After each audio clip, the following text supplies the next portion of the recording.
all these battles are happening at the same time simultaneously, and the heroes they're on the ropes. They're like, no one's here to help us. If everything goes the way it's going, the villains are gonna win, and it's gonna be darkness forever for everyone. One day, master's degree. One day, PhD. One day, you will write books. One day, commercials. One day, the impossible, you will laugh at the impossible. You will look at the impossible and go, what was I thinking? Hello, my spoiler alert friends. Welcome back to another episode of Let's Talk About It. Guys, it's like, okay, it's with like a bittersweet feeling that I am here to talk about My Hero Academia, the final season. So obviously, as a big My Hero fan, I'm super stoked that it's back and we're able to watch it again and see new stuff. But man, I'm sad that this is the last season. I want to hold on to this season so bad because, I don't know, My Hero's just been one of those shows where it's like super motivating. Even like just starting the show up again, I'm like, man, I want to go work out. Like, I don't know, it just does something to me where I'm like, I want to be better. Go plus ultra, you know what I mean? So seeing that it's here now and it's the final season, it's like I'm excited, but I'm also sad. And this season, it started out good. That I don't think they're gonna fail us. The beginning clip, the opening scene, it showed like an old hand and then a young hand, and what I imagine that being is All Might's hand, all wrinkled up. And then you had the Japanese cherry blossoms blowing in the wind. Like, they started this vibe out really good. Like, it's Deku telling the story of what happened, and how they made it out of it is essentially what I imagine is going on.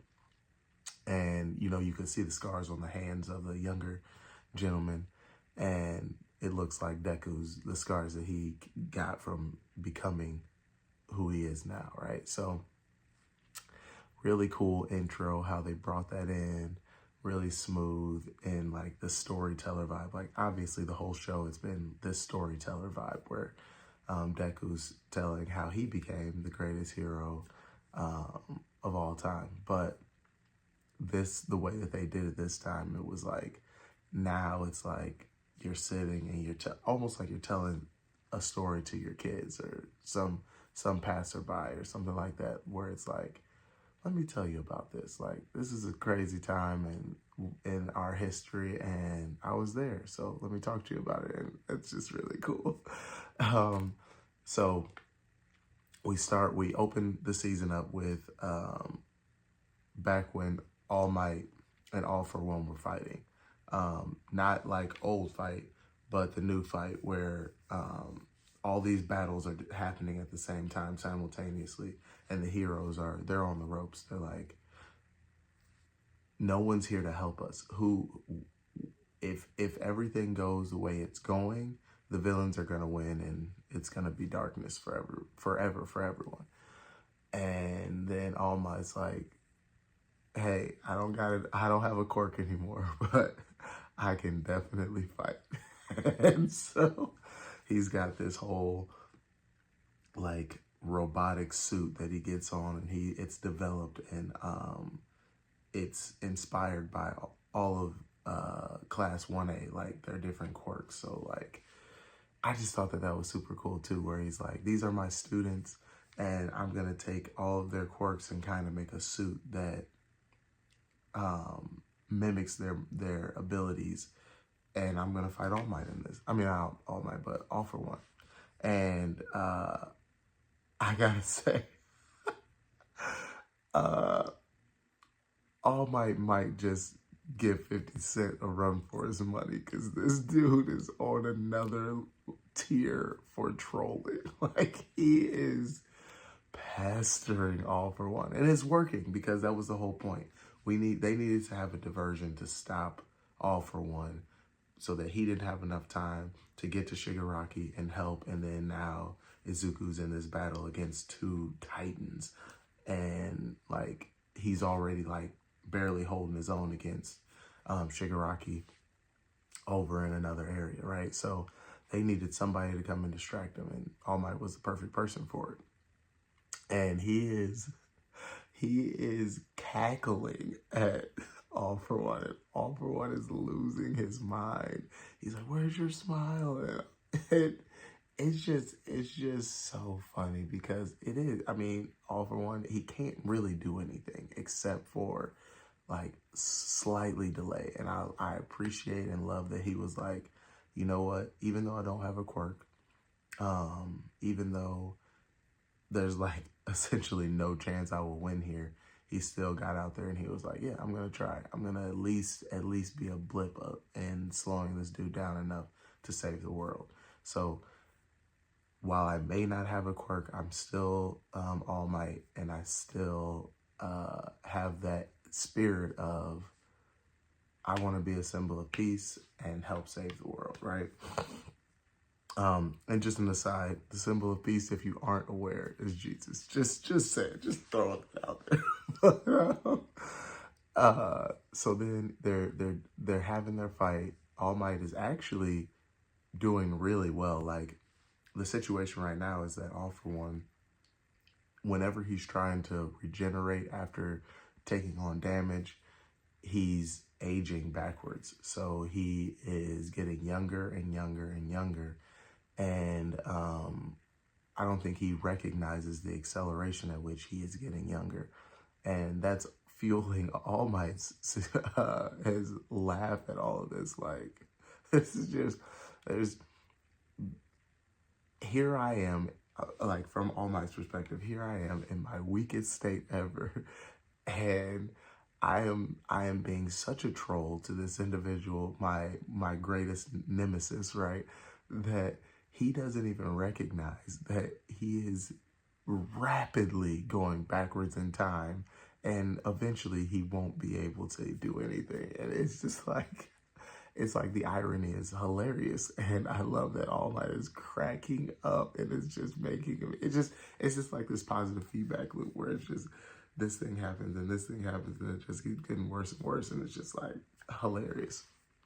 And then so we find All Might, he's doing that, they're having that battle, and then All For One is like, essentially he's still gaining ground, right? He's still getting closer and closer to defeating All Might, even though he's throwing out all these different tricks and cool things.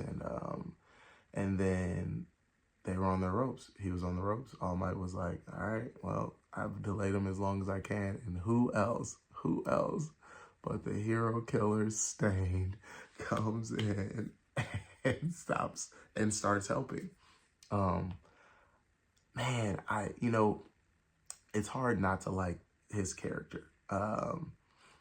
If you watch the My Hero Vigilantes, you kind of see his beginning and how it kind of started, but which is cool. So seeing him in this made me want to finish that series, right? But you get to see him in there, and then you see his beginning, and then now to see where he's at right now, where he's like, he still has the same goal. He's still like, I don't care who you are.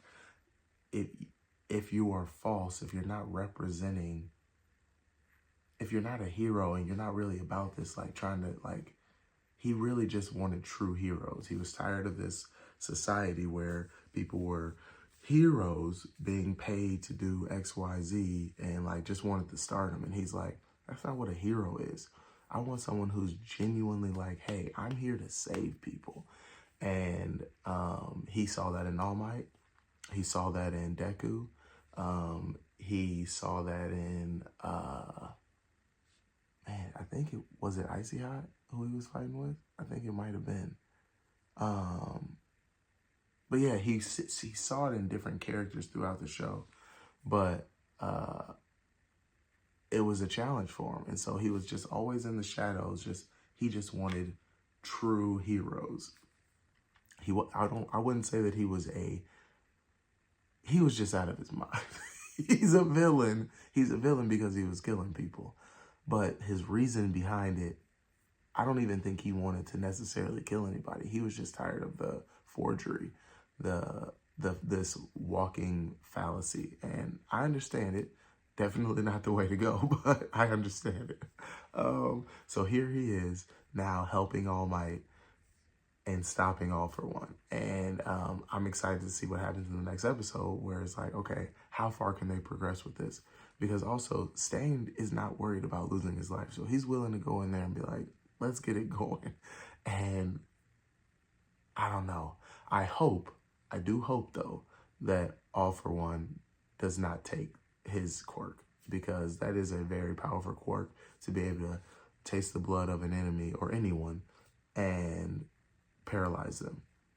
Essentially, it's like you paralyze them, they can't move, and that's how he attacks them and takes care of them. So very cool developments. I like that they did like a little bit of a recap and then came into where they are now. I was already rewatching, but I hadn't gotten to the latest season to be able to be like, okay, this is where we are. Now we're catching up. Just because, if I'm being for real, My Hero Academia is probably one of the most rewatchable shows to me. Just the style of narration and how the development is, the character development. It's definitely one of the easiest shows to rewatch and not feel like, oh, I've seen this already, and get bored. So in terms of rewatchability, definitely one of the best. So yeah, I'm just excited, but it's also like I'm sad because it's the last season, and I hate when something so great comes to an end. That's how I felt with Naruto too, where it was like, we've gone through, what was it, 750 episodes, and you're finally at the end, and you're like, dang, man, like, this has been like a huge part of your life. Like, you've grown up watching this show, and you see all these things, and you grow as they grow, and then it comes to an end, and it's just kind of sad. Now, granted, My Hero hasn't been as long as that, but it's been at least a decade, right? I gotta check the facts on that, but I'm pretty sure it's been around a decade that the show's been going. So it's like, I don't know, it's just, man, I don't know. These shows are so big and so like foundational to at least my growth, I can say, and a lot of people I know. Like, it's like, I know anime is kind of goofy, but it definitely is one of those things where it's like, when you find a good one that like helps push you and grow you and makes you want to be better, I don't know, it's just crazy. It's just kind of weird when they come to an end. So that's where I'm at right now. If you haven't seen the new episode, go check it out. They're obviously like we're back to the ugly stepchild in the anime world, where the dubs are not simulcast, and I get it because they're trying to extend this as long as they can. I do understand. So I think there's 3 episodes and subbed, and we just got the first episode in dub. So hopefully they keep it at a consistent tick. We don't have any hiccups where they have to shut things down, and then the dub has to wait weeks. So hopefully it just keeps going at a regular tick, and also hopefully there's a good number of episodes. I want to request 20. So if you guys don't have 20, at least start making them. Yeah, that's all I got for you guys for this one. So if you guys have any comments, definitely drop them in the comment section, and let's talk about it. Thanks for watching. I'll see you guys next time. One thing I know is that